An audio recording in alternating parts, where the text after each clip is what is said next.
Jupiter Wallet app. The pros, the cons. The Jupiter Wallet app is fast becoming a favorite among Solana users, but what makes it stand out, and what are its weaknesses? Let's uncover the pros and cons of Jupiter so you can decide if it's right for your crypto journey. Starting with the pros, Jupiter's biggest strength is integration. It's tightly connected to the Jupiter Aggregator, which is the go-to DEX aggregator on Solana. This means you get access to the best token swap prices across multiple decentralized exchanges all within one wallet.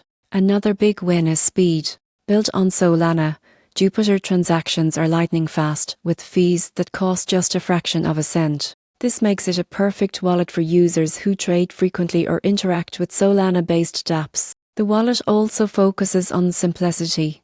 Whether you're swapping, staking, or exploring new tokens, the interface is smooth and easy to navigate. It's perfect for newcomers who want to dive into the Solana ecosystem without confusion. On the security front, Jupiter is non-custodial. You control your private keys, and there is no centralized authority holding your funds. That's a major plus for users who value self-custody. But now, let's talk about the cons. Jupiter is exclusive to the Solana ecosystem, meaning if you hold tokens on Ethereum or other chains, you'll need a separate wallet. That can be limiting for multi-chain investors. Also, while it's fast and efficient, network outages on Solana can sometimes impact performance. When Solana experiences downtime, your Jupiter wallet is temporarily affected too. Lastly, since it's a newer platform, some users have reported minor bugs during heavy use, like connection issues with certain dApps or swap delays. In conclusion,